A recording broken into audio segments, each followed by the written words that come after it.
Selamat malam teman-teman semuanya. Perkenalkan, nama saya Daniel. Saya ingin menjelaskan tugas besar 1 cloud computing.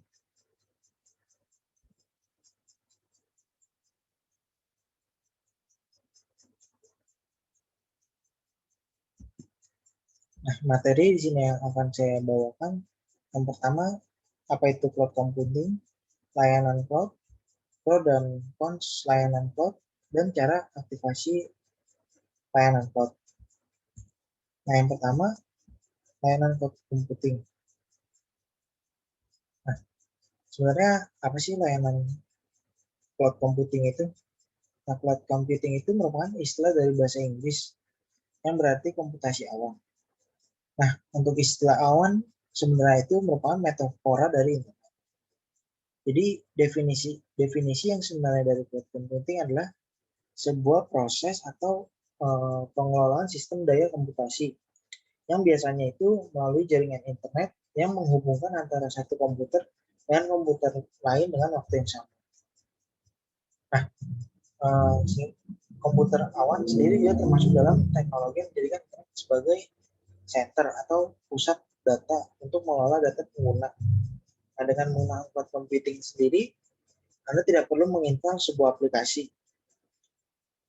Jadi, Anda cukup mengakses informasi segala sesuatu melalui internet. Nah, sebenarnya layanan cloud computing itu ada apa aja sih? Nah, di sini saya akan menjelaskan ada 4 layanan cloud computing. Tapi sebenarnya yang banyak dibahas di luaran adalah ada 3. Di antaranya itu platform as a service, lalu ada infra, lalu ada software. Nah, sebenarnya platform as a service itu apa sih?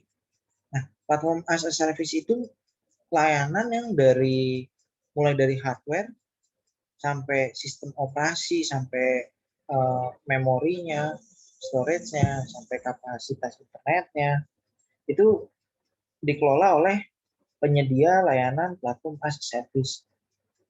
Jadi pengguna cukup menguji software itu berbasis web yang sudah dikelola.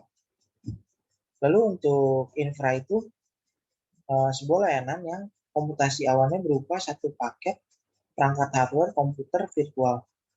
Nah, dia biasanya bersama dengan internet, bandwidth, dan dukungan alamat IP.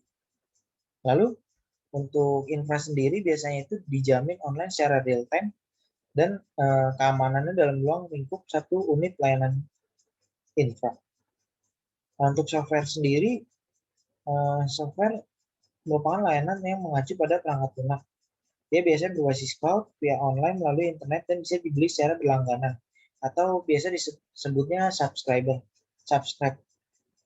Nah, aplikasi tersebut tersedia dalam bentuk langganan sesuai kebutuhan pengguna atau on demand. Jadi pengguna tidak perlu lagi membeli lisensi atau install aplikasi di komputernya sendiri. Jadi dia cukup bayar sesuai pemakaiannya.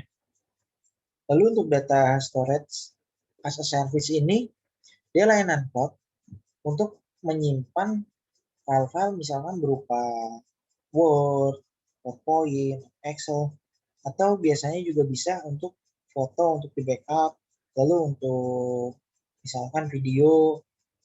Nah, jadi maupun kita akses dari laptop atau handphone atau tablet, itu kita cukup lewat browser. Jadi itu datanya itu terpusat.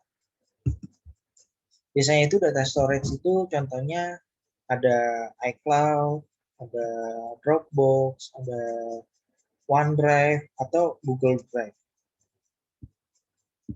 Nah, lalu selanjutnya, sini yang ketiga, saya ingin menjelaskan sebenarnya apa sih pro dan kontra di sisi keamanannya. Nah, yang pertama, di skema lingkungan cloud computing.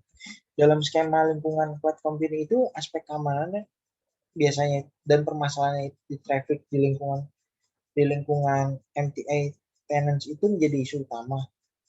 Nah, untuk itu dalam memilih vendor penyedia layanan computing harus memastikan vendornya terpercaya dan saling terintegrasi terhadap layanannya. Contohnya Google Drive. Google Drive terintegrasi dengan ada yang namanya Google Docs, spreadsheet, atau ada PowerPoint-nya juga. Nah, dan juga kita perlu perhatiin sertifikasi dari penyedia layanan. Misalkan sertifikasi EAL4+ untuk mengevaluasi keamanan datanya. Lalu yang kedua itu pembagian peran untuk perlindungan tambahan. Maksudnya di sini tuh cloud computing memiliki skema data yang sangat mumpuni. Ini menggunakan skema akses data secara granular. Artinya skema ini dapat memberikan batasan sesuai dengan kebutuhannya. Contohnya, misalkan menggunakan layanan cloud computing, basis data konsumen dalam sebuah perusahaan. Lalu ada server lainnya yang khususnya untuk optimalisasi kinerja sistem tersebut, sehingga melakukan pencadangan atau backup. Jadi di sisi antara core aplikasi dengan database bisa dibilang itu terpisah. Jadi ketika core-nya diacak-acak, di sisi database-nya itu tidak terpengaruh gitu. Atau bisa juga kita melakukan cloning terhadap datanya, agar ketika data pelanggan diacak atau dihapus gitu, kita masih memiliki backup-nya. Lalu yang ketiga ada enkripsi untuk pengamanan data lebih baik. Jadi maksudnya di sini tuh cloud computing itu harus memiliki enkripsi yang sudah menjadi standar pengamanan data yang tidak bisa dilakukan tanpa perencanaan. Nah, semua memiliki sertifikasi khusus yang diakui. Standar dan sertifikasi yang harus diperhatikan adalah seperti menggunakan ISO 9001. Sementara itu dari segi framework harus menggunakan MOF, COBIT, dan Cloud Security Alliance. Nah, di sini saya juga ingin menjelaskan cara aktivasi layanan cloud. Nah, di sini saya ingin menjelaskan aktivasi layanan DigitalOcean. Nah, contohnya yang pertama, di sini ada 3 step. Yang pertama pendaftaran, lalu mengisi billing, lalu yang ketiga itu ada bagaimana cara kita membuat VPS. Nah, yang pertama itu kita perlu daftar dulu. Yang pertama bisa, di sini saya contohin DigitalOcean. Teman-teman bisa kunjungin websitenya DigitalOcean, lalu tinggal klik sign up, isi email, lalu nanti setelah isi email, teman-teman bakal dapat konfirmasi pendaftarannya atau kode verifikasi.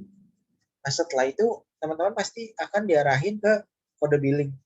Nah, teman-teman bisa pakai credit card atau PayPal, atau bisa juga debit card sebenarnya. Tapi yang saya anjurin itu lebih baik menggunakan PayPal karena kan sekali pakai gitu. Jadi kita bisa deposit ke dalam akun DigitalOcean kita. Lalu setelah teman-teman update billingnya, nah di sini teman-teman bisa langsung bikin VPS-nya. Nah, yang pertama itu kalau di DigitalOcean itu VPS biasa disebutnya droplet istilahnya. Nah, teman-teman bisa klik create droplet, lalu teman-teman isi hostname-nya mau apa. Bisa misalkan mercubuana atau latihan mercubuana, atau misalkan layanan cloud compute mercubuana gitu. Lalu yang ketiga, teman-teman bisa pilih lokasinya. Nah, untuk DigitalOcean sendiri, lokasi server yang paling terdekat itu ada di Singapura.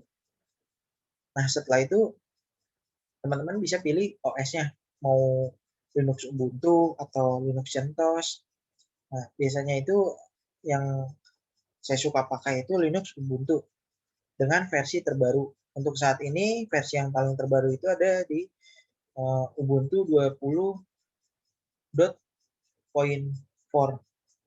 Jadi dia udah LTS, jadi di support long time support. Lalu teman-teman tinggal klik tombol create droplet. Nah, setelah itu teman-teman bisa tunggu beberapa detik Nanti teman-teman bakal dikirimin email detailnya, misalkan IP-nya, SSH-nya, lalu passwordnya. Nah, sekian dari saya. Mohon maaf bila ada salah kata. Terima kasih.